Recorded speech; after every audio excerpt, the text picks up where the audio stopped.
was your meeting with Gustavo Petro earlier today, and did you come to any agreement on counter-narcotic efforts? Yeah, we did. We worked on it, and we got along very well. He and I weren't exactly the best of friends, but I wasn't insulted because I'd never met him. We're working on some other things, too, including sanctions.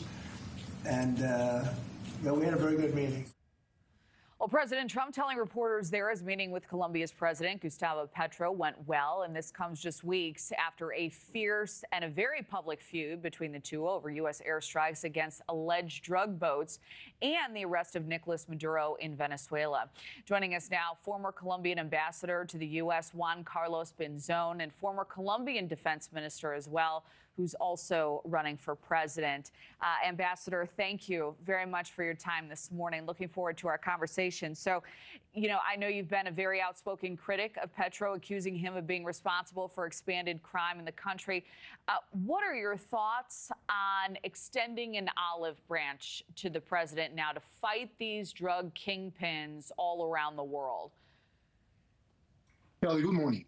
Look, what matters about yesterday's meeting is, first, let's really realize that it's time to stop the deterioration in the U.S. Colombia relationship. It has been very bad for my country, for Colombia, to see the expansion of organized crime, of drug business and illegal mining business, and through that way, the strengthening of multiple crimes that have been affecting Colombians, and in consequence, you know, somehow expanding in the region.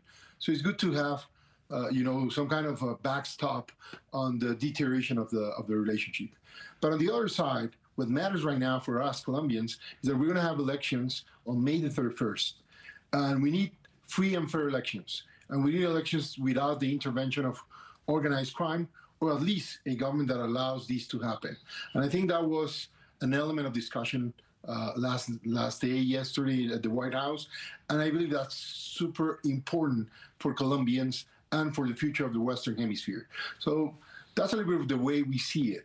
It's important not to have this kind of, you know, feuds, because at the end are people, the ones that are affected. Well, do you believe the inroads that were made yesterday, or appeared to be made, could lead to a conclusion like that, the shoring up the security of elections in the future? Are you hopeful? Well, I think that somehow the fact that the discussion on drugs and what is happening in organized crime is somehow very well connected to the fear somehow that many people here in Colombia might have, and I think a lot of people in the United States as well, that elections here can be tainted by organized crime. As you know, there was already a presidential candidate shot and killed along this campaign, which was shameful and very, very sad story to see. So we really need this awareness, and we hope that that was part of the discussion in the White House. Well, what are your, as a candidate yourself, you know, how do you feel wading into these waters now? Do you feel like this will be carried out above board? What are your thoughts as you enter your candidacy now? Well, first of all, as future president of Colombia, what I can tell the people of the United States and the people of my country, Colombia, is that we're going to have a wonderful set of relationship between Colombia and the United States. We're going to work hard on national security issues, but more than that, on trade, on investment, on technology, on education, and things that are relevant for the benefit of our people. So instead of having meetings, emergency meetings, or unexpected meetings as this one, we will have an agenda, you know, that will allow us to work together and, you know, take advantage of these mutual relationship and benefit the interests of both our nations.